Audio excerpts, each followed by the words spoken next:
Hello. Hi, everyone. So I'm pleased to introduce my mentee, Cassandra. Cassandra is a bright student in 11th grade, and she attends Oxford Day Academy. We instantly bonded over our interest in psychology, and I'm excited for her to present her project, which uses technology as a way to help with mental health.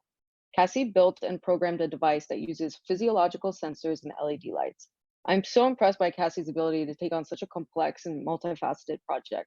She was able to learn not only programming, but also electrical engineering, as well as physiology. And now over to Cassie for her demo. Thank you. So I'm gonna introduce my mentor. So my mentor was Jessica Weinberg, aka Jess. So she's currently working at Google. She is a software engineer. She's actually from New York, but came to California 2 years ago. She originally majored in communications, and her first job out of college was a production assistant, and for a TV show. Okay, and she went to a software engineer boot camp and discovered her passion for building. And she's currently working on an education app called Socratic.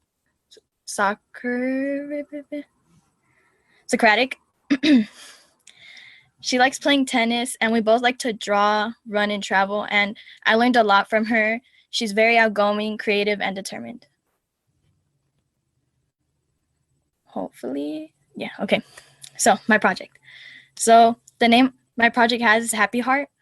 It's basically a device that can read one's emotion based on your heartbeat and galvanic skin response. So I was interested in this project because I think it's so important to it's just self-care and understanding your emotion, and sometimes that can be hard. But I thought that maybe there was a way that our body responds or shows how we're feeling in a way. And the way we made this device was using a microbit, a pulse sensor, LED lights to create it. And we also used the Scratch programming language to program our devices. And we learned a lot, about BPMs. Let's see if it works. Yeah, okay. So my highlights were learning something new with my mentor. It's like we were both learning something new together. So it was really fun to do that. And and I found my interest in coding because it was just understanding the different parts, each if one little change could affect the performance of the device, which I thought was interesting. And I learned to have an open mindset throughout the process because there was times where it was challenging because there was some I didn't anticipate finding a BPM this difficult, or being able to connect three devices together. Like it's understanding there's so much more to it, but it was really fun to see the end result. And the challenges were connecting the different devices together, finding a lantern or a display, and understanding so it was understanding BPMs and having enough power to have them all working. Does it work? Okay, so this is the code for the pulse sensor and the NeoPixel. So you can change the brightness and the colors. So this was first understanding how the lights should work. And then is it okay? This is the cool part. So it was connecting the pulse sensor and the lights together, so you can see show icons. So on the microbit, it would show the heart and the small heart, and the heartbeat would affect the colors and how the display would look. And this is the complicated stuff, the heartbeat.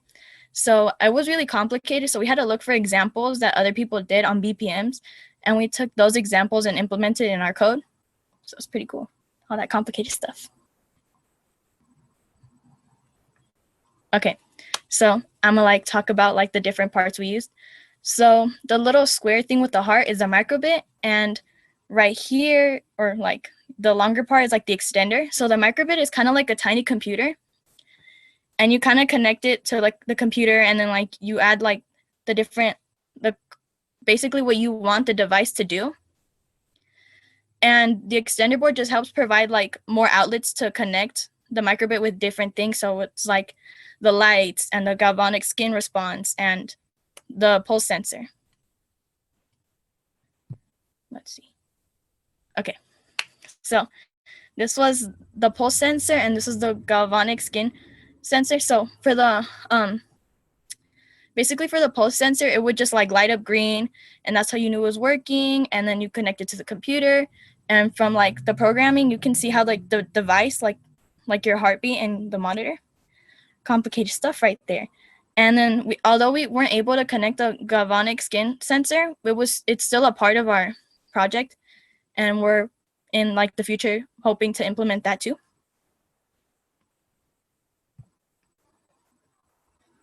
Okay, so this is the LED light and the display. So with the LED light, there was like, some complications because we didn't have enough power at first. So, we had to figure that out. And also with the lights, we were trying to use color therapy. So if someone was anxious, the color would be blue. And if someone was depressed, we would use the color red. So the different colors depended on what the pulse sensor would send to the lights, which I thought was really interesting. And although we weren't able to finish the display, I had envisioned was like a flower, and like it would just change colors, and also to like, not make it look so complicated, just have like the device inside the flower.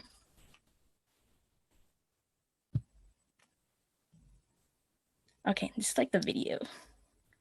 So right now you see I put my finger on the pulse sensor and then the microbit, and here are the lights working. They're flashing because it's showing like how it's like the output of like my heart rate.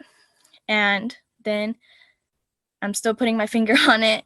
Oh man. Well, I thought I put like the data from like the computer. It was showing the little waves from my heartbeat.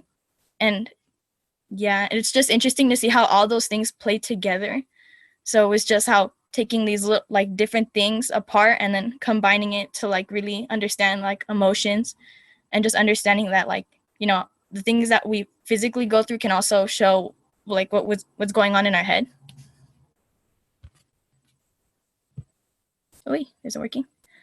Thank you for listening and, for this experience. I'm really glad I had like, Jess as my mentor. I learned a lot.